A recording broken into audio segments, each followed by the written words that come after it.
लद्दाख के सामाजिक कार्यकर्ता, पर्यावरणविद, इनोवेटर और शिक्षा सुधारक सोनम वांगचुक पिछले 16 दिनों से आमरण अनशन पर है।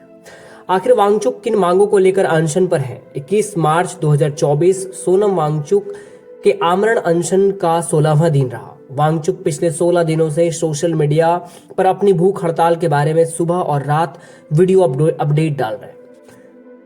वांगचुक ने अपने अनशन का नाम क्लाइमेट फास्ट यानी पर्यावरण उपवास दिया है। 16वें दिन उन्होंने एक्स पर एक वीडियो पोस्ट में कहा, गुड मॉर्निंग दोस्तों, आज मैं अपने पर्यावरण उपवास के 16वें दिन की शुरुआत कर रहा हूँ। मैं सिर्फ नमक और पानी का सेवन कर रहा हूँ, लेकिन अब इसका असर मुझ पर दिखने लगा है।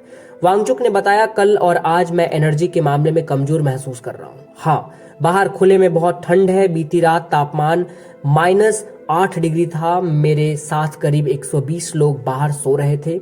वांगचुक अपने वीडियो में पूर्व आंदोलनकारियों द्वारा की गई भूख हड़ताल को लेकर सरकार की संवेदनशीलता का जिक्र भी करते हैं।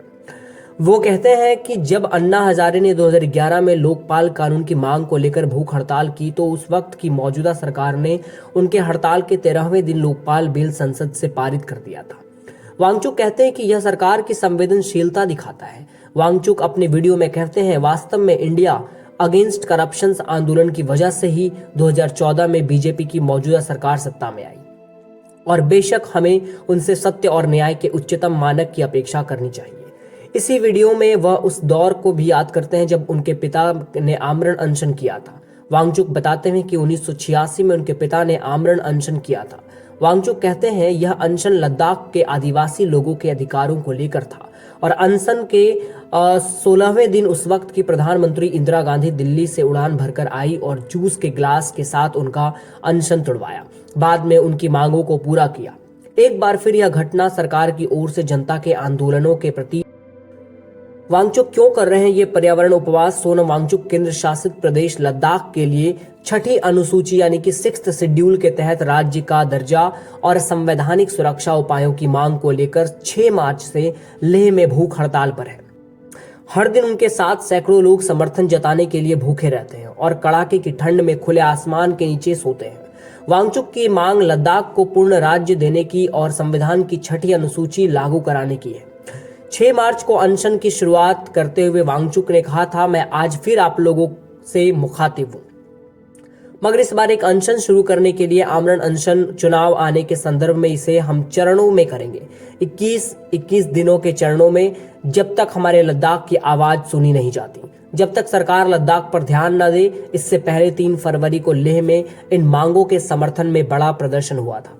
उस प्रदर्शन में हजारों की संख्या में लोग कड़ाके के ठंड के बावजूद सड़कों पर उतर आए थे। बुधवार को कमजोर दिख रहे वांगचुक ने लोगों को संबोधित करते हुए कहा, खुले आसमान के नीचे यह जलवायु अनशन भारत सरकार को 6ठी अनुसूची के तहत नाजुक इकोसिस्टम और आदिवासियों की रक्षा के लिए किए गए वादों को याद दिलाने के लिए।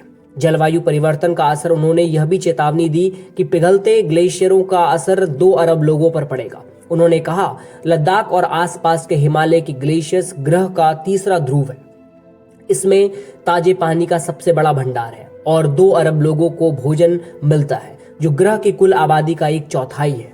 जलवायु परिवर्तन के साथ साथ इंसानी गतिविधि और कार्बन उत्सर्जन के कारण ग्लेशियर तेजी से पिघल रहे हैं।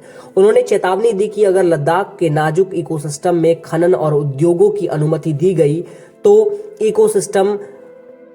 तो कुछ ही समय में ग्लेशियर पिघल जाएंगे। उन्होंने कहा, गाड़ियों से निकलने वाला धुआं सफेद चमचमाती बर्फ पर बैठ और इसे बहुत तेजी से पिघला देता है।